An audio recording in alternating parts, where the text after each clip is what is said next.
하나님은 하나님의 일을 그렇게 사람과 더불어 하시기를 원한다고 하는 거예요. 그 아브라함을 택하시고 모세를 택하시고 다윗을 택하시고 신약시대는 바울을 택하셔서 하나님의 구원의 역사가 그렇게 크게 이루어져 나가고 있는 거죠. 하나님은 시대마다 필요한 사람을 택하시는 것입니다. 근데 하나님이 택하신 사람들 보면 택하시는 그 시점에서 완벽한 사람은 하나도 없었어요. 하나님이 택하셨을 때 모든 것이 다 갖춰지고 모든 게 대단하고 훌륭하고 많은 사람들에게 존경을 받을 만한 그런 인물을 택하시진 않았어요. 하나님이 택하신 그 당시 보면 인간적으로 많은 허물이 있습니다. 부족한 것도 있습니다. 그렇게 많은 것이 비어있지만 하나님께서는 그 중심을 보시는데 하나님이 택하신 사람, 그 사람의 중심 속에서 그 영적인 순수함과 어떤 열정 같은 것을 보시고 하나님이 택하시고 그를 다시 만드시고 빚으시고 새롭게 하시고 채우셔서 하나님의 일을 이루어 나가도록 돕는다고 하는 것입니다. 그들 모두 하나님이 부르셨다고 하는 소명만 확실하다고 하면, 그리고 분명한 영적인 정체성 가운데 세워져 있는 것이 보이면 하나님은 그들을 많은 것이 부족해도 그들을 새로 만드셔서 하나님의 일을 이루어 나가셨다고 하는 거예요. 하나님께서 보기 원하시는 그 아름다운 모습, 영적인 순수함과 그 정직함과 그 열정이 오늘 세워지는 새로운 직분자들 10년 가운데 하나님의 눈에 의해서 보여주시기를 주의 이름으로 축원합니다. 그리고 기존에 세움을 입음받은 사랑한 주의 종들 마음 가운데도 다시 한번 이런 영적인 순수함을 회복하고 열정을 회복하는 이 시간, 하나님의 말씀을 통하여서 우리가 새롭게 더욱더 준비되는 시간 되길 원해요. 언젠가 제가 비행기 편으로 LA로 향해 가던 중이었습니다. 마침 옆좌석 한 남성이 말을 걸어와서 LA에 다 도착할 때까지 대화를 나누게 되었어요. 사실 비행기에서 누군가 말을 걸면 좀 거북하죠. 영어 해야지 되니까 이게 불편합니다, 미국에서는. 그런데 이분이 자꾸 말을 걸어서 이야기를 나누게 되었어요. 그는 이집트 분이었습니다. 그리스도 정교회에 속한 곱틱 크리스천이었습니다. 화학자로서 동시에 선교사로 오랜 동안 사역했느라고 자기를 소개하는 거예요. 그는 이집트에서 그 곱틱 크리스천들이 얼마나 많은 핍박을 당하고 있는지, 얼마나 많은 박해를 당하고 있는지 정말 그 어려운 점을 이야기하는데 그 진정한 마음이 느껴질 정도였어요. 제가 목회자인 것을 알아서 저에게 기도도 부탁하고 또 돌아가면은 교회에 알려서 함께 이집트의 곱틱 크리스천을 위해서 기도해달라 그런 요청도 했습니다. 그의 말에 의하면 곱틱 크리스천은요, 누구나 다 지금도 세 가지 중에 하나를 택하도록 강요를 받는다고 하는 거예요. 그 첫 번째가 살해 위협을 받으면서 핍박을 감수하면서 신앙을 지키든지, 엄청난 세금을 물면서 살든지, 개종해서 모슬렘이 되든지 이 세 가지 가운데 하나를 택해야지 된다고 하는 거예요. 자, 이런 상황 속에 살기 때문에 참 믿음의 사람이 아니라고 하면 신앙을 지키기가 그렇게 어렵다고 하는 호소를 하면서 기도해달라고 했습니다. 그러면서 그가 자기의 소매를 이렇게 걷는 거예요. 소매를 걷는데 이 손목에 있는데 분명하지 선명한 십자가 문양이 그려져 있더라고요. 지어지도 않게 십자가 문양을 그리고 다니는 것이었어요.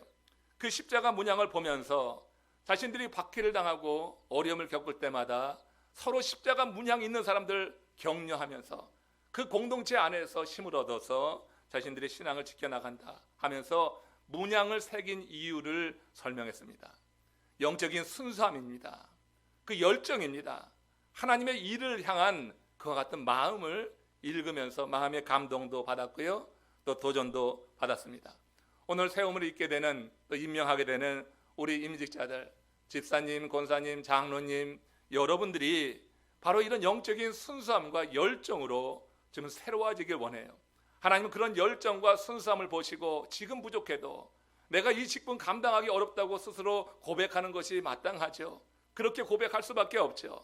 내 자신의 모습을 보면은 이거 어떻게 감당하나 하는 그런 두려움이 밀려올 수도 있지만, 우리가 이렇게 영적인 순수함과 정직함과 열정을 가지고 주님 앞에서 맡겨진 사명을 감당하겠노라 할 때 우리 성령 하나님이 바로 여러분들을 도와주셔서 귀한 사명을 이룰 수 있도록 지켜주실 줄로 믿습니다. 우리가 그런 지혜를 오늘 말씀 가운데서 한번 살펴보자고 하는 거예요. 자, 오늘 말씀 본문으로 들어가면 골로새서 3장 12절에 이렇게 기록이 됩니다. 같이 읽습니다. 그러므로 너희는 하나님이 택하사 거룩하고 사랑받는 자처럼 긍휼과 자비와 겸손과 온유와 오래 참음을 옷 입으라 했어요. 자, 하나님이 택하셨다고 하는 거예요. 너희는 하나님이 택하셨다. 하나님이 우리를 택하시면요, 우리를 먼저 거룩하게 만들어 가도록 그렇게 하나님이 성령 안에서 역사하십니다. 거룩한 것, 거룩한 존재가 되도록 우리에게 도전을 주는 거예요. 하나님이 우리를 택하셔서 우리를 거룩하게 하시고 우리가 사랑받는 존재라고 하는 자의식, 하나님으로부터 내가 사랑받는 존재가 되었다고 하는 인식과 믿음, 이런 것을 우리를 새롭게 만들어 가신단 말이에요. 그러면서 우리의 삶의 변화를 일으키는데 우리가 하나님이 기뻐하시는 일을 위해서 사람들을 대하게 될 때 긍휼과 자비와 겸손과 온유와 오래 참음으로 대하도록 한다고 하는 거예요. 여기서 지금 바울은 뭐라고 그랬습니까? 이런 것들로 옷 입으라고 말하고 있어요. 여러분, 옷을 입으라고 하는 거예요. 내 삶이 되게 하라고 하는 거예요. 이런 것으로 옷을 입으라.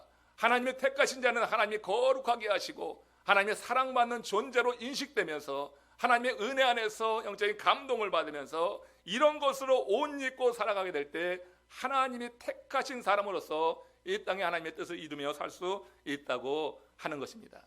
여러분, 옷 입는다고 하는 것은 왜 입습니까? 누구에게 보여주기 위해서 입는 것입니다. 여러분, 누구에게 보여주지 않는다고 하면 정신이 약간 나가가지고 그냥 벌거벗은 몸으로 바깥에 나가게 될 거예요. 여러분, 우리가 옷을 입는다고 하는 것은 장소와 때와 경우에 따라서 다른 옷을 입게 되는 것입니다. 오늘 우리 임지식을 하니까 우리 두 분 권사님은 예쁘게 한복을 입고 와셨잖아요. 그죠? 이거 평상시에 안 입는 거예요. 오늘 임직하니까 더 준비돼서 더 하나님 앞에 헌신하겠다고 한 다짐을 가지고 한복을 입었단 말이에요. 우리가 여러분 때에 따라서 입는 옷이 다른 거예요. 이 옷을 입으면서 내가 어떤 메시지를 전하는 거예요. 사람들에게 알게 하는 것입니다. 지금 여러분, 하나님이 택하셔서 거룩하게 하시고 하나님의 사랑받는 자로 조성되어 나가는 사람들은 긍휼과 자비와 겸손과 온유와 오래 참음으로 옷 입게 되는 것이 마땅하다고 하는 거예요. 여러분, 하나님이 택하신 우리들이 하나님이 우리를 뭘 보고 택하시냔 말이에요. 우리가 뭘 보고 하나님이 우리를 택하시는가? 그래서 우리를 구원의 그 기쁨을 주시는가? 여러분, 하나님 앞에 처음 택함을 받게 될 때는 우리 자신의 그 죄성을 보고 하나님 앞에 내가 죄인이라고 하는 고백 속에서 하나님이 우리를 택하시고 새롭게 하시고 거룩하게 하시고 사랑받는 존재로 그렇게 인식하게 하시고 이런 변화된 모습으로 옷 입혀 나가는 줄로 믿습니다. 우리가 여러분 죄인된 의식, 내가 죄인이라고 하는 이런 인식이 없이는 하나님의 참된 택함은 없는 것입니다. 기본적으로 원천적으로 택함을 받을 수가 없다고 하는 거예요. 살면서 겪는 여러 일들 속에서 우리 자신의 연약함을 고백하고 나의 죄성을 고백하고 그럴 때 하나님의 은혜가 임하면서 하나님께서 나를 택하셔서 구원하시는구나, 내가 하나님의 자녀가 되었구나, 새로운 자기의 인식, 정체성을 갖게 되면서 우리의 삶에 지금 말한 이런 변화된 모습으로 옷 입어 나가게 된다고 하는 거예요. 그 유명한 빌리 그레이엄 목사님이 무슨 말씀을 하신지 아십니까? 내가 구원받은 것은 수많은 사람을 전도했기 때문에 구원받은 것이 아니라 내가 죄인이기 때문에 구원받은 것이다, 이렇게 말했습니다. 여러분, 많은 사람을 전도했다고 구원받습니까? 이거 아닙니다. 빌리 그레이엄 목사님이 말하는 것은 내가 어떤 공로를 세웠기 때문에 구원에 이른 것이 아니다, 내가 죄인이라고 하는 사실을 인식하고 고백하기 때문에 내가 구원에 이른 것이다 하는 것입니다. 내가 죄인이라고 하는 고백 속에서 나는 구원에 이룰 수가 있고요, 이렇게 구원에 이른 사람들이 하는 일이 뭐냐면 많은 사람을 주께 인도하는, 전도하는 삶을 살아간다고 하는 거예요. 그 전도하는 삶을 위해서 하나님께서 거룩하게 하시고 내가 사랑받는 존재라고 하는 인식을 갖게 하시고 내 삶 속에서 이런 것들로 옷 입도록 성령이 우리에게 감동을 주신다고 하는 거예요. 그래서 긍휼과 자비와 겸손과 온유와 오래 참음으로 옷을 입어가면서 주께서 맡기신 이런 귀한 사역들을 이루는 것이지, 내가 전도를 많이 했기 때문에 많은 사람들을 구원했기 때문에 구원받는 게 아니라 내 자신이 원천적으로 죄인이라고 하는 내 죄성을 인정하면서 고백할 때 우리가 구원에 이르는 줄로 믿습니다. 오늘 우리가 직분에 임하는 모든 분들이 바로 이런 과정을 다 거치게 된 것이에요. 여러분, 거쳤는데 나의 연약함을 고백하면서 구원에 이르는데 다시 한번 주님께서 맡기신 귀한 직분을 감당하게 될 때 이런 인식을 좀 새롭게 하면서 다시 초심으로 돌아가서 하나님의 은혜가 크구나, 나 같은 죄인을 구원하셔서 하나님의 자녀가 되게 하시고 이제는 집사로, 권사로, 장로로 세워주시는 하나님의 은혜가 얼마나 큰가. 여러분, 내 자신의 죄의식, 내 죄성에 대해서 인식이 깊으면 깊을수록 하나님의 사랑은 더 크게 느껴지는 거고요. 하나님의 은혜가 더욱더 깊게 느껴지는 거예요. 내 죄성을 인정하지 않으면 하나님의 은혜고 사랑이고 아무런 감동이 없습니다. 그러나 내 죄성을 인정하게 되면은, 내가 죄인이었다고 하는 사실을 인정할 때 하나님의 은혜가 깊어지는 거예요. 하나님의 사랑이 크게 느껴지는 거예요.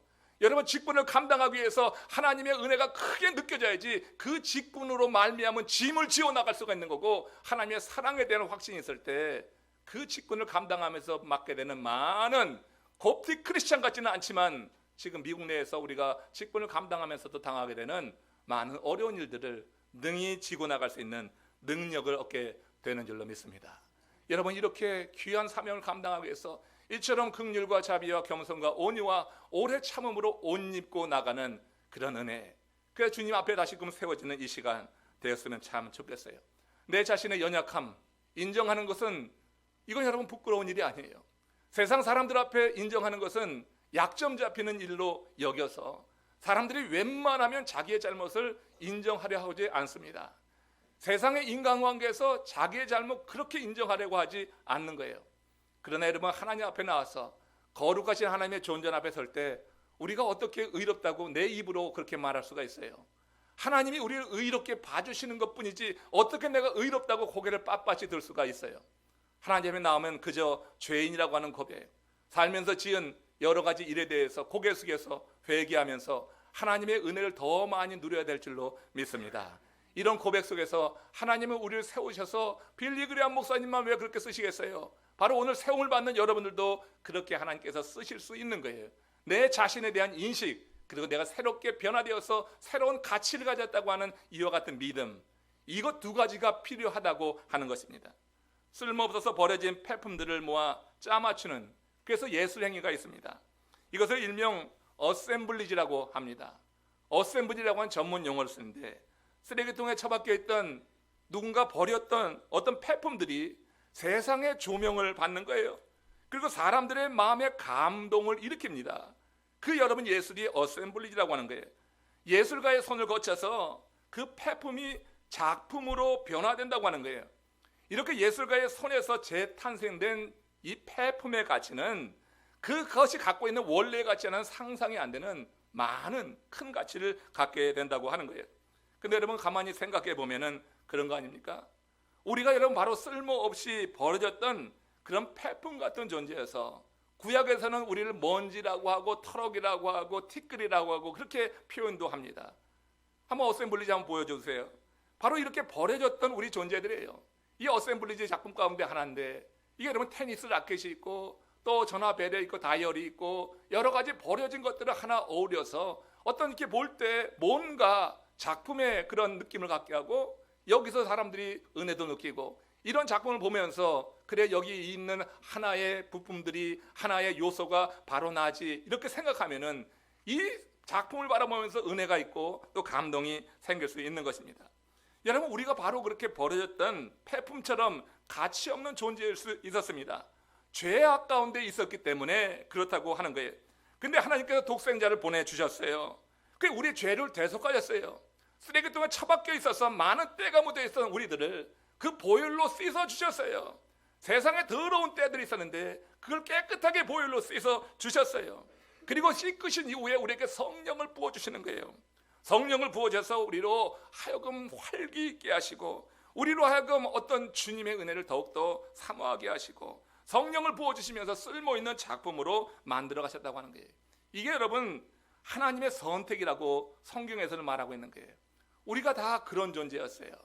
그런 존재들이 모여서 하나로 이렇게 묶여지니까 바로 저기 있는 어셈블리, 이 작품처럼 우리 교회를 하나님께서 보시고 우리 교회를 교회 바깥에 있는 사람들이 볼 때 모두가 다 우리가 생각할 때는 버려진 존재였고 폐품이었지만, 이렇게 하나님의 손에 의해서 각자 역할, 직분이 맡겨지고 사역이 맡겨지고 각자의 역할이 우리 가운데 이루어지게 될 때 우리는 아름다운 작품이 우리 여러분들이 합력을 통해서, 연합을 통해서 이루어진다고 하는 것을 인식하시기를 주님의 이름으로 부탁을 드립니다.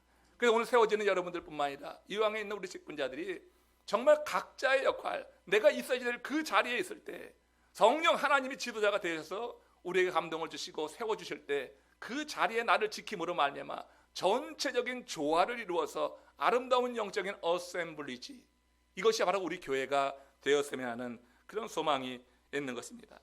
하나님께 선택받는 순간 우리의 가치가 완전히 달라지게 돼요. 쓰레기통에 처박혀 있듯이 우리가 세상에 있을 때는 그냥 버려진 존재예요. 버려진 존재로 있다가 가는 거예요. 그렇지만 이 세상에서 우리를 건져주셔서 하나님의 손에 들리는 동안 우리는 완전한 새로운 가치를 갖게 되는 거예요. 이 사실이 진정으로 믿어지는 순간에 우리는 하나님의 사랑을 누리게 되는 것입니다.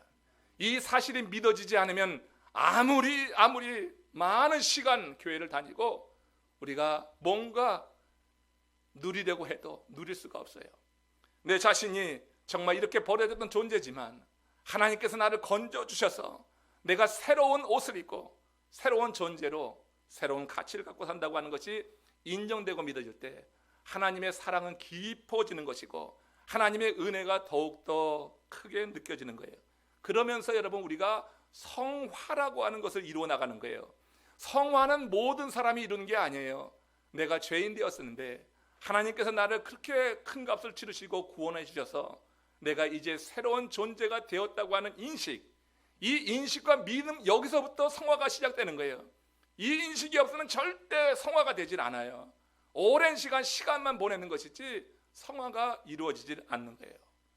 여러분 오늘 우리 임직에 임하는 분들, 이거 여러분 세상에서는 취임식이라고 하고 또 우리 성도님들 가운데도 잘못 취임식이라고 하는데, 취임식 할 때는 여러분 세상에 어떤 직위를 얻기 때문에, 직장에서 여러분 승진되기 때문에 환영한다고 하는 말을 많이 해요. 그렇지만 사실 저는 환영한다는 말, 축하한다고 하는 그 말, 여러분 이 임직시에는 사실 그렇게 어울리는 것은 아니에요. 우리가 통상 사용하니까 여러분들이 축하합니다 하는 것을 그냥 허용은 하겠습니다. 그렇지만 여러분 임직시에서 사실 축하라니요, 이게 여러분 장로로 직임받게 되면 얼마나 큰 짐이 느껴지는 건데, 이 교회를 위해서 자신이 헌신하고 내 생명까지 드리겠다고 하는 그런 생각이 있었기 때문에 예전에는 장로로 피택되면 교회에 안 나온다고 했어요. 장로 시키면 나 교회 안 나가겠습니다. 그렇게 했던 시절이 있어요 예전에는. 근데 지금은 기도시키면 안 나온대. 이게 말이 되냐고. 여러분 이게 너무 차이가 나잖아. 하나님의 일을 위해서 하나님 주시는 꿈을 키우시고 하나님 주시는 능력으로 감당하면 장로의 직분 충분히 감당할 수 있으리라고 믿습니다. 내가 감당하려고 하니까 장로 시키면 안 하겠어요 하는 거지요. 성령 하나님이 우리에게 맞춰주시는 감동에 따라서 그것을 내가 예하고 순종하면은 성령 하나님이 주신 능력으로 직임을 감당하게 되는 줄로 믿습니다. 그래서 여러분 이렇게 우리가 성화되어 나가는 그 단계에 서게 될 때 성화되어지는 그 증거를 우리 가운데 보여야지 되는데, 그 증거라고 하는 것이 일상에서 하나님을 찬송하는 것으로 나타나더라. 제가 가장 쉽게 그렇게 우리가 구분할 수 있는 것, 저 사람이 성화되어 나가고 있는가 하는 것을 알 수 있는 하나의 증거가 찬송이 있다고 하는 거예요. 찬송은 목소리뿐만 아니라 악기로 하는 것이고 또 자기에게 주신 은사로 하는 거예요. 이거 다 찬송의 범위에 들어갈 수가 있습니다. 일상생활 속에서 하나님이 내게 주신 은사를 가지고 노래로 하든지 섬김을 통하여 하든지 어떤 뭐든지 그것이 여러분 찬송, 하나님을 찬미하는 일이라고 하면 찬송이 된다고 하는 거예요. 이것이 여러분 우리 가운데 나타나면 그 사람은 성화를 이룬 거예요. 이 얘기가 무슨 얘기냐면 성화를 이루었다고 하는 것은 그 사람이 구원에 이르렀다고 하는 원초적인 구원의 문제를 인정하고 하는 얘기예요. 구원에 이르는 이런 경험이 없이는 성화는 없는 거예요. 자신이 죄인이라고 하는 자신의 연약함을 고백하지 없이는 구원에 이를 수가 없고, 구원에 이른 사람은 반드시 성화라고 하는 이 단계에 우리가 들어가야 되는 거예요. 완전할 수는 없지만 자라가야 된다고 하는 것입니다. 그 증거가 여러분 입술에 찬송이 있느냐는 얘기예요. 내 마음 가운데 찬송이 있느냐고 하는 거예요. 오늘 이 자리에 나오긴 했는데 억지로 나와서 있는 건 아니냐는 얘기예요. 하나님이 정말 예배하고 하면 그런 열정이 있어서 하나님께 드리는 예배를 하나님 받으시고, 그것이 바로 찬송이 되어서 하나님을 기쁘시게 하는 것이 될 뿐만 아니라 내가 성화되어 나가고 있구나, 내 구원이 확실하구나 하는 것을 스스로도 깨닫고 많은 사람들에게도 보여줄 수 있는 그런 것이라고 생각하는 거예요. 이사야서 43장 1절에서 이사야가 그래서 이런 말을 했던 것입니다. 시작. 이 백성은 내가 나를 위하여 지었나니 나의 찬송을 부르게 하려 함이라. 하나님께서 인생을 창조하신 목적은 한 가지예요. 나를 찬양하게 하기 위해서다. 나를 찬송하게 하기 위해서 내가 인생을 지었다고 하는 거예요. 우리가 여러분 내가 죄성에 빠져서 세상에 처했을 때는 이런 거 아무 생각도 없어요. 그렇지만 여러분 내 자신의 죄성 대해서 인정하고 하나님의 구원의 은혜 안에서 우리가 여러분 구원을 받게 되면은 이 부분에 대해서 인식이 돼야지 돼요. 우리 하나님이 나를 왜 지으셨나? 내가 살아가는 목적이 무엇인가? 이 삶의 목적을 몰라서 방황하는 영혼들이 많이 있거든요. 근데 여러분 참으로 은혜 받고 구원받은 사람은 삶의 목적이 분명한 거예요. 굉장히 단순해지는 거예요. 그게 하나님을 찬송하게 하려 함이라. 무엇을 하든지 하나님을 찬송하는 것에 귀결이 되게 그 삶을 그렇게 이루어 나간다고 하는 거예요. 여러분 큰 소리든 작은 소리든 낮은 소리든 높은 소리든 하나님의 일을 위해서 하나님을 찬송할 땐 다 필요한 거예요. 각각 자기의 소리, 제 소리를 내면 됩니다. 각 사람에게 다른 은사를 주셨기 때문에 우리가 내는 소리가 다 틀려요. 아주 큰 소리가 나는 사람도 있고 작은 소리를 내는 사람도 있고 이렇단 말이에요. 중요한 것은 여러 소리들이 다 모여서 어우러져서 하나님을 찬미하게 될 때 바로 우리 교회가 영적인 어셈블리지 그와 같은 아름다운 작품이 되어서 하나님이 우리 교회를 통하여서 이 마이애미 지역에 이루시려고 하는 그 아름다운 일들이 이루어지게 된다고 하는 거예요. 여러분 각 사람 한 사람이 찬송하는 은혜가 임하시기를 주의 이름으로 축원합니다. 내가 왜 사는가? 하나님을 찬송하기 위해서 살지 내가 하나님을 찬미하는 것이 내 삶의 목적이 됐어. 이렇게 고백하면서 여러분들이 각자의 소리만 내면 돼요. 남의 소리를 부러워하지 말고 내 소리, 내 전형적인 소리가 있는데 고유의 소리가 있는데 그 고유의 소리를 내면 되는 거예요. 그 소리를 내고 있으면은 그러면 여러분 이 소리를 하나로 조합하는 그러한 분이 계셔요. 그분이 여러분 성령 하나님인 거예요. 각 사람은 자기의 고유의 소리가 있는데 이 고유의 소리라고 할지라도 마음대로 내서는 안 되는 거예요. 우리가 이 믿음의 공동체에 이렇게 모여 있을 때 이 소리를 마음대로 내면은 그게 잡음이요 소음이 될 수 있습니다. 여러분 오케스트라라고 한번 생각을 해보세요. 각각의 오케스트라가 여기 다 모였어요. 단원들이 모여 있어요. 오케스트라 가서 우리 관람할 때 보면 맨 처음에 지휘자가 올라오기 전에 그 퍼스트 체어에 그 바이올리니스트가 일어서 가지고 뭐 시킵니까? 튜닝 시킵니다. 튜닝 시킬 때는 전부 다 자기의 소리에만 귀를 기울이고 있어요. 내 소리만 들으려고 해요. 여러분 튜닝하는 소리를 듣고 은혜 받는 사람이 있으면은 하얀 옷 입은 사람의 돌봄이 필요한 거예요. 예? 튜닝 소리가 무슨 그렇게 여러분 얼마나 거슬려요. 이 소리를 튜닝할 때 자기 소리만 들어요. 튜닝할 때는 남의 소리 안 들어요. 자기 소리만 들으면서 자기의 이 고유의 소리를 이 맞춰 나가는 거예요. 튜닝할 때는요 그것은 소음이에요. 참 듣기 싫잖아요. 윙윙 하고 막 그래요. 근데 여러분 그 퍼스트 체어가 딱 일어나서 이렇게 초소리를 맞춘 이후에 그 다음에 거가 앉고 지휘자가 딱 나와서 단위에 딱 서서 탁 하면요 벌써 여러분 여기 어떻게 해요? 이 관현악단들이 딱 자세가 되어 있어요. 그리고 여러분 집중해서 바라보는 겁니다. 지휘자를 집중해서 바라보면서 그때부터는 지휘자가 연주하는 대로 멈추라고 하면 멈추고 나오라고 하면 나오고 크게 하라고 하면 크게 나오고 작게 하라고 하면 소리를 줄이고 솔로를 하라고 하면 한 사람이 솔로하고 중창으로 나가라고 하면 여러 명이 같이 나가고 다 같이 하자고 하면 웅장한 소리가 나면서 그 관연하게 그 아름다운 멜로디가 화음이 돼가지고 그걸 바라보는 많은 사람들에게 큰 감동을 준다고 하는 거예요. 여러분 직분이라고 하는 것이 우리가 받은 은사라고 하는 것이 이 교회라고 하는 큰 영적인 오케스트라 이 안에서 여러분들이 각각에 맡겨진 그 사역들이 있는 것을 여러분 기억하십시오. 여러분들이 아름다운 소리 내고 싶죠? 내 소리 한번 크게 내고 싶죠? 그렇다 할지라도 성령 하나님이 컨덕터가 돼가지고 성령 하나님이 지도하실 때 멈춰 하면 내가 큰 소리를 내고 싶다가도 멈춰야 되는 거예요. 직임을 받게 되는 여러분들이 장로가 된들 성령 하나님의 지휘를 받기를 축원합니다. 내 마음대로 하라고 장로의 직임을 주는 것이 아니란 말이에요. 권사의 직임을 주는 것이 아니란 말이에요. 성령 하나님의 지도에 따라서 우리가 내 소리를 내야지 될 때 내는 거예요. 또 여러분 또 내라고 하는데도 주저하는 경우가 있어요. 겁나는 거야. 두려운 거야. 그러니까 여러분 주저하는 것도 안 되는 거예요. 그러니까 지휘자의 이 지휘에 따라서 모든 소리가 어느 때는 크게 내고 어느 때는 작게 내고 오늘 이번에는 이 현황만 필요하고 어느 때는 관역만 필요하고 여러 그것을 다 통괄하는 이는 성령 하나님이다. 성령 하나님이 지휘자가 되시는 그런 교회. 그래서 각 여러 성도님들이 각각의 자기의 악기 소리를 내는 거예요. 목소리를 내고 자기 갖고 있는 탤런트를 다른 것도 다 내게 될 때 우리 교회는 그야말로 아름다운 화음을 이뤄내는 그 하나님 보시기에 너무나 아름답기 때문에 하나님께서 마음대로 더 사용하시는 거예요. 여러분의 삶에 대해서는 염려하지 마세요.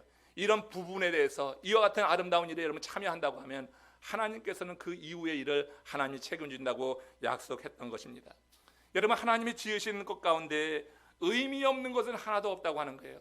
관연하게는 가끔 한 번씩 이 심볼 지치는 것도 꼭 필요한 것입니다. 그죠? 여러분, 계속해서 연주하는 것이 아니라 한 번의 그 심볼지를 위해서, 한 번의 이걸 위해서 필요한 존재도 있다고 하는 거예요. 하늘의 해와 달과 별들, 땅과 바다는 물론 그 안에 모든 생명체들이 다 창조한 목적이 있고 자기의 소리를 통하여서 하나님을 찬미하는 그 일만 하고 있다고 하면 하나님 우리를 다 묶으셔서 이처럼 하나님의 아름다운 일을 위해서 쓰실 것이다. 우리가 이렇게 성화를 이루어나가는 삶의 증거로서 하나님을 찬미하고 있게 될 때 우리 교회가 정말 올 한 해 하나님의 위대한 역사, 새로운 시대를 열어가게 될 줄로 믿습니다. 이 아름다운 일을 위해서 한번 마음의 꿈을 꿔보시고 한번 소망을 가져보길 원해요. 두 번째, 우리가 성화되어 나가고 있다고 하는 증거는 영적인 순결을 지키는 문제와 관련이 있습니다. 영적인 순결, 이거는 하나님을 깊게 사랑하는 거죠. 세상을 사랑하지 않고 하나님을 사랑한다고 하는 그 말이 될 거예요. 김수환 추기경이 바보와 바보들에게라고 하는 책을 쓴 적이 있습니다. 거기 보면은 동방정교의 대주교이자 신학자였던 안토니 블룸 그 주교의 청년 시절 이야기가 이렇게 기록이 됩니다. 그가 어느 날 휴일날이었는데 외출을 했다가 집에 연락을 하지 못하고 외박을 하고 만 거예요. 다음날 집에 들어갔습니다. 그러니 그의 아버지가 걱정했잖아요. 지난밤에 걱정해서 그 걱정스러운 표정으로 아들에게 이렇게 말한 거예요. 얘야, 내가 어젯밤에 네 걱정 많이 했다. 아버지로서 당연히 할 수 있는 그 말 아닙니까? 그런데 이 안토니, 청년 시절의 안토니가 아주 퉁명스럽게 아버지의 말을 받아친 거예요. 그럼 내가 교통사고라도 난 줄 알았어요? 하고 받아친 거예요. 그 말에 이 아버지가 충격을 받았어요. 아무런 말도 못하는 거예요. 아들에게 사랑해, 걱정을 가지고 말했는데 그렇게 받아치는 아들 앞에 말을 못할 정도로 충격을 받았어요. 그때 성령이 주시는 생각이 있었답니다. 그래서 아들에게 한 이야기예요. 그런 것쯤은 괜찮다. 네가 죽었다 치더라도 그것은 그리 걱정할 문제가 아니다. 나는 혹시 네가 간밤에 영적인 순결을 잃지 않았는가, 그걸 걱정한 거다. 여러분, 그 아버지의 영향이 그 아들, 그날 그 한마디가 그 아들을 만들었다고 하는 거예요. 그래서 여러분, 동방정교의 대주교까지 오르고 아주 위대한 큰 일을 감당하는 그런 사역자가 될 수 있었다고 하는 겁니다. 여러분, 사람이 살고 죽는 문제로 많이 걱정하지만 실제로 우리가 걱정할 것은 이거 살고 죽는 문제 아니란 말이에요. 우리가 여러 가지 이유로 죽을 수 있어요. 병들어 죽고 사고로 죽고 뭐 여러 가지 많은 이유 있죠. TV 프로그램에는 죽는 방법 10,000가지인가 100가지인가 뭐 이렇게 나오더라고. 많은 죽는 방법이 있어요. 어떤 사람은 이래도 안 죽고 저래도 안 죽는데 어떤 사람은 코에 접시에 코 박고 죽어. 그래, 죽는 방법이 여러 가지예요. 다양한 많은 그런 방식으로 사람은 죽어가요. 그렇지만 육신이 죽는 것, 그건 문제가 아니다. 정말 여러분, 우리가 구원에 이르러서 성화 과정에 이른 사람이라고 하면 영적인 이 순결을 잃는 것에 대해서 여러분 심각하게 생각을 하고 그 삶에 대해서 우리가 깊게 묵상하면서 하나님의 도움을 청해야 될 것이라고 하는 거예요. 하나님이 택한 자들, 그들이 영적인 순결을 지키는 것은 가장 안전한 방법으로 하나님의 법을 지키며 살아가는 것입니다. 하나님 구약 백성이 그 영적인 순결을 지키라고 그들에게 율법을 주셨어요. 그들은 그 법을 지키고 살아야 됐습니다. 그 법의 통치를 받을 때 하나님은 이스라엘 백성들을 지켜주셨고 그 법의 통치에서 벗어날 때 하나님은 그 백성을 심판하시고 또 훈련시키셨어요. 이처럼 신약 시대에도 우리가 하나님이 택한 백성들에게 하나님이 원하시는 것은 하나님의 법에 따르라고 하는 거예요. 신약 시대 우리 주님께서는 구약의 율법을 통틀어서 하나님 사랑과 이웃 사랑이라고 하는 두 계명을 통하여서 줄여 주셨어요. 그 많은 법조항을 하나님 사랑하고 이웃 사랑하면 된다, 두 가지로 말씀해 주셨고요. 오늘 본문에서 바울도 이 점을 강조하고 있습니다. 골로새서 3장 13절에서 14절 같이 읽습니다. 시작. 누가 누구에게 불만이 있거든 서로 용납하여 피차 용서하되 주께서 너희를 용서하신 것 같이 너희도 그리하고 이 모든 것 위에 사랑을 더하라. 이는 온전하게 매는 띠니라. 이 구절 속에서 하나님이 택하신 하나님의 사람들에게 하나님이 원하시는 것은 바로 하나님의 법에 따르는 거다. 그러면서 하나님의 법의 본질이 사랑이라고 하는 것을 이 모든 것 위에 사랑을 더하라고 그랬어요. 여기 지금 용납하라, 용서하라는 것 있지만 우리가 여러분 성경이 있다 보면 이런저런 명령이 많이 있어요. 많은 명령들이 있어요. 그렇지만 모든 그런 규정 가운데 사랑을 더하라, 이 말이 다 적용될 수 있어요. 그러니까 여러분 하나님의 법의 본질은 바로 사랑이라고 하는 거예요. 이 사랑을 가지고 서로 돌보라고 하는 거예요. 이 사랑을 가지고 주님께서 원하시는, 기뻐하시는 한 영혼을 주께 돌아오는 그 일을 하라고 하는 거예요. 빌리 그레이엄 목사님이 구원받은 것은 많은 사람을 주께 돌아왔기 때문에 한 것이 아니라 내가 죄인이라고 하는 이 사실을 인정하고 죄인이라고 하는 인정할 때 그때부터 구원의 기쁨과 감격과 자기 자신의 가치에 대한 새로운 인식 속에서 성화되어 가는데, 성화되어 가는 과정 속에서 그가 죄인이라고 하는 인식이기 때문에 하나님의 사랑이 깊게 느껴지는 거예요. 그래서 이 하나님에 대한 사랑이 깊게 느껴지면서 그 능력 가지고 많은 사람들을 주께 인도했다고 하는 것을 우리가 생각해 봅니다. 우리가 해야 될 일이 바로 그거예요. 내가 구원 받았을 때 이 구원의 기쁨과 감격이 있다고 하면은 여러분 하나님 부르시기 전까지 여러분들 한 영혼이라도 정말 진심으로 관심 갖고 그 한 영혼을 구원하는 일에 쓰임 받기를 주의 이름으로 축원합니다. 우리 주변에는 바로 여러분들의 방문을 기다리는 사람이 있다고 하는 거예요. 나의 방문을 기다리고 여러분의 한마디를 통하여서 새로운 힘을 얻어야 될 그런 사람이 여러분 주변에 있다고 하는 것을 꼭 생각해 보시기 바랍니다. 지난 26일 보건복지부에서 지난 몇 년간 자살한 121명의 유가족을 면담하고 그리고 결과를 발표했습니다. 이번 조사의 그 목적은 자살자들의 심리를 밝혀서 자살을 방지하기 위한 것이었어요. 근데 이 조사 결과를 보면서 자살자 10명 가운데 9명이요 자살 전에 자살 경고 신호를 보낸다고 하는 거예요. 그냥 죽는 경우가 별로 없다고 하는 거예요. 10명이 9명이 거의 다 그렇다는 거예요. 그러니까 거의 다 무슨 신호를 보이는 거예요. 신호를 보내는데 누구에게 보냈냐면 가장 가까이 있는 사람들에게 신호를 보낸다고 하는 거예요. 여러분 가장 가까이 있는 사람이 누구예요? 가장 가까이 있는 사람이 가족들 아니에요? 여러분 최소한 이게 뭐 있어서는 안 될 일이지만 그런 결정을 하는 사람이 가족을 넘어서 다른 사람을 찾았다고 하면은 그 가족은 그야말로 콩가루예요. 그렇잖아요?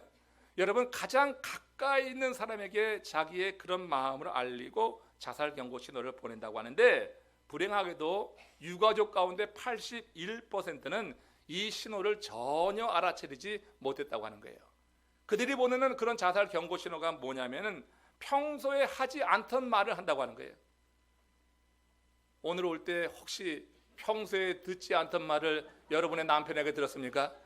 여러분이 평소에 하지 않던 말들을 한다는 얘기예요. 그 평소에 하지 않던 말들 가운데 몇 가지 얘기가 있는데 천국은 어떤 곳일까? 이런 질문을 하는 사람이 많았대요. 그리고 생전 고맙다고 하는 얘기 한 번도 안 한 사람인데 그 가족들에게 또 사랑하는 친구들에게 진심으로 고맙다 하는 이야기를 많이 했다고 하는 겁니다. 평상시 하지 않던 그 말 어느 날 갑자기 한두 번 반복해서 할 때 그 사람의 심리 상태는 여러분 조금 문제가 있을 수 있다고 하는 것을 생각해 봐요. 그리스도 안에 사는 성도에게는 하나님의 자녀만이 가지는 독특한 향기와 힘이 배어나야지 돼요. 그래서 우리가 여러분 이렇게 구원의 감격과 은혜 안에서 내 삶이 성화되어 나가는 과정 속에서 하나님의 큰 사랑이 깊게 느껴짐으로 인해서 바로 여러분들이 가는 그곳에서 그 그리스도의 사랑이 여러분들이 말을 통해서가 아니라 그냥 존재 자체가 그냥 여러분 그리스도의 사랑이 풍겨지는 그런 삶을 여러분 꿈꿔보시길 바라고요. 그게 바로 우리들의 삶이 돼야지 된다고 하는 겁니다. 예전에 저희 집에 아주 큰 자석이 하나 있었어요. 주먹보다 더 큰 자석인데 아버님이 쓰던 건데 이 자석의 자성이 얼마나 강한지요. 이만큼 떨어져 있는 쇠붙이도 탁 달라붙는 거예요. 제가 어려서 놀다가 바깥에 예전에는 그 엽전 같은 게 많이 있었어요. 우리 엽전 놀이 했잖아요. 구슬치기 하고 구슬 씌워서 먹는 거.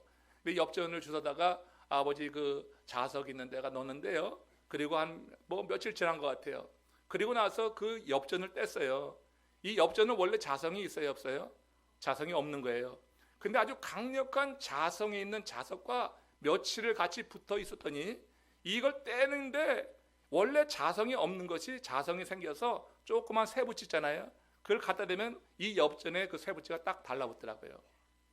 자성이 강력한 것과 함께 있으면은 그 자성이 쇠붙이 전혀 자성이 없는 것 같은 것에도 전이 돼서 또 이렇게 무언가를 끌어들일 수가 있다고 하는 거예요. 우리는 워낙 자성이 하나도 없는 그야말로 쓸모없는 존재들과 같았어요. 근데 하나님의 큰 사랑을 받았잖아요. 그러니까 여러분, 구원에 대한 확신이 있다고 하는 것은 그 사랑에 대해 확신이 있다고 하는 거예요. 내 존재가 변화되었다고 하는 것에 대한 확신이 있는 거예요. 그러니까 그리스도의 큰 사랑을 내가 경험할 때 그 그리스도의 큰 사랑이 우리의 삶에 말로가 아니라 그냥 존재 자체로 내가 있음으로 위로를 받고 내가 있음으로 저가 주님에 대해서 관심을 갖게 할 이 정도가 될 때, 그럴 때 우리는 내게 주어진 그런 사명 있는 인생, 주님께서 우리를 구원하신 목적 있는 삶을 살아가는 것이라고 이게 볼 수가 있는 겁니다. 골로새서 1장 28절 말씀 보십시오. 같이 읽습니다. 우리가 그를 전파하여 각 사람을 권하고 모든 지혜로 각 사람을 가르침은 각 사람을 그리스도 안에서 완전한 자로 세우려 합니다. 처음부터 완전한 자로 세울 수는 없지만 우리가 각 사람을 권하는 것, 말로 되는 것 아니고요, 이게 큰 그리스도의 사랑을 내가 덧입고 있고 그 사랑의 수혜자라고 하는 믿음을 갖게 될 때 그냥 함께 있으면서 그냥 전이 될 수 있는 이런 은혜가 성령 안에서 우리 가운데 있게 되면서 한 사람을 세우는 것, 그리스도 안에서 완전한 자로 세우는 일에 우리가 어떻게든지 쓰임을 받는 존재가 될 수 있다고 하는 거고, 이게 바로 우리들에게 하나님 보시기 원하는 그런 성화를 이루는 과정 속에서 보기 원하는 삶이라고 하는 건데, 여러분 어떠세요? 여러분, 우리 모두 다 2016년을 시작하면서 새롭게 직분자로 세움을 받기도 하고 기존의 직분자들은 재신임을 받기도 하고 그러면서 우리가 이렇게 2016년도 열어갑니다. 여러분, 구원의 확신을 가지고 그리고 주님이 원하시는 성화의 삶을 이뤄나가시되 삶 속에서 주님을 찬미하고 교회에서 모든 사역을 통하여서 여러분들에게 주어진 은사대로 하나님을 찬미할 때 우리 교회가 아름다운 하모니를 이루면서 주님의 뜻을 이루게 될 것이고, 이처럼 그리스도의 그 크신 사랑이 우리 가운데 흘러나가게 될 때 한 영이 구원되는 것을 보면서 그를 세우는 이 아름다운 일에 우리가 쓰임받게 될 것이다. 말씀을 마치면서 한 가지 얘기, 좀 감동적인 이야기입니다. 제가 들을 때는 로널드 레이건 대통령 이야기입니다. 그는 일리노이 한 시골 마을에서 구두 수성공의 아들로 태어났죠. 가정 형편이 매우 어려웠다고 합니다. 고교를 졸업한 후에 대학 진학을 할 수가 없어서 포기를 하고 직장을 찾아 나설 수밖에 없게 되었어요. 어느 날 몽고메리 워드 백화점 면접을 갔습니다. 거기서 아주 보기 좋게 떨어지고 말았어요. 좌절을 했습니다. 집으로 돌아오게 되었어요. 어깨가 축 늘어진 아들을 보고 그 엄마가 한 말입니다. 그것이 레이건의 운명을 바꾸게 되었다 하는 그런 고백입니다. 로널드, 너무 낙심하지 말거라. 오늘 나쁜 일이 생겼기 때문에 내일은 더 좋은 일이 생길 거다. 이 한마디입니다. 오늘 나쁜 일이 생겼으니 내일은 더 좋은 일이 생길 거야. 근거 없는 이야기가 아니에요. 성경에서 그렇게 말하고 있습니다. 하나님께서 형통한 날과 공고한 날을 병행하여 두셨다고 그랬어요. 믿음이 있는 어머니는 그 성경의 말을 쉽게 풀어서 이야기했던 거예요. 너에게 오늘 나쁜 일이 생겼지? 이제 그러니 걱정하지 마. 내일은 좋은 일이 생길 거야. 말씀을 가지고 아들을 위로했습니다. 로널드는 당시 그 말의 의미를 깨닫지 못했습니다. 그러나 어느 날 아이오와주에 갔다가 구인 광고를 보게 되었습니다. 아이오와 방송국에서 라디오 스포츠 아나운서를 구한다는 광고였습니다. 그는 응시했고 그 자리에서 합격했습니다. 자기를 뽑아준 것이 너무나 감사해서 그는 정말 열심히 열정을 가지고 일했습니다. 그리고 6개월 후에 지역 대표가 되어서 할리우드에서 개최되는 한 회의에 참석하게 된 겁니다. 거기서 영화계 인사들을 만나면서 교제하게 됩니다. 그러면서 영화 배우의 길이 열리게 된 겁니다. 그렇게 이름을 알린 그는 차곡차곡 커리어를 쌓아갔습니다. 그러다 마침내 미 합중국의 대통령이 되는 영예를 누리게 되었어요. 여러분, 청년 시절 몽고메리 워드 백화점에 지원했다가 낙방하는 것, 청년 시절에는 참 감당하기 어려운 큰 고통이 되었을 것입니다. 큰 좌절을 심어준 그런 일이 되었을 거예요. 그러나 그가 그때 합격했다고 하면 그가 무엇이 되었을까요? 그때 합격했다고 하면 열심히 일했을 것입니다. 몽고메리 워드 백화점의 점장은 됐을까요? 점장도 되지 못하고 중간에 그냥 퇴사하는 일이 있지 않았겠어요? 여러분, 오프라 윈프리가 스탠포드 대학 졸업식 연설에서 강조한 내용 가운데 이런 말이 있어요. What is this here to teach me? 이 순간이 나에게 가르치려고 하는 것이 과연 무엇인가? 이 순간이 과연 나에게 뭘 가르치는가? 로널드에게는 몽고메리 워드 백화점 지원에서 떨어진 그 일이 그에게 가르치는 것이 무엇인가? 그는 어머니를 통하여서 배웠어요. 오늘 내가 이렇게 아프지만 내일 좋은 일이 있을 거야. 긍정적인 마음을 갖게 됐어요. 살면서 우리에게 일어나는 많은 일들이 있습니다. 그 일 속에서 우리에게 과연 오늘 이 일이 나에게 가르치려고 하는 것이 무엇인가? 이런 믿음을 가지고 이렇게 질문을 던질 수 있다고 하면 하나님은 그 사람을 그 넘어진 자리에서 세워주시고 지금 울었으면 내일 웃게 하시는 좋으신 하나님인 줄로 믿습니다. 인생은 순간순간 끊어보면 슬픈 일만 보입니다. 순간순간 끊어보면 슬픈 일만 많은 것이 인생은 고해이기 때문에 그래요. 인생은 정말 어려운 일이 훨씬 더 많은 겁니다. 그래서 끊어보면 슬픈 일이 많이 보입니다. 그러나 통으로 보면, 전체적으로 보면 하나님의 손길이 보이는 거예요. 하나하나 끊어보면 너무 괴롭고 힘들지만 인생을 전체 보는 눈이 성령 안에서 구원받은 하나님의 사람들에게 은혜로 열어주시는 그 눈이 갖게 될 때 우린 내 인생 속에 하나님의 손길이 있다고 하는 것을 우리는 경험할 수 있습니다. 그래서 인생을 통으로 보는 사람은 인생의 어느 한 지점에서 나쁜 일을 만나도 좌절하지 않습니다. 오늘 나쁜 일이 생겼기 때문에 내일은 좋은 일이 있을 거야 라는 이런 믿음을 내 자기 최면이 아니라 하나님의 말씀에 근거해서 갖게 되는 거예요. 이런 믿음의 반석에 굳게 선다면 고난의 시간에도 하나님을 찬양하면서 성화되어 나갈 수가 있는 거예요. 이런 믿음이 없기 때문에 한 번의 고난에 넘어지고 찬양하던 입술로 하나님을 저주하고 하나님을 부인하고 그렇게 세상으로 나가지, 이런 믿음이 있으면 고난의 시간에 하나님을 찬양하는 것 할 수 있습니다. 오늘 임명받는 우리 직분자들 모두 믿음 안에서 성화를 이루어 나가면서 하나님의 일에 그렇게 쓰임받기를 원합니다.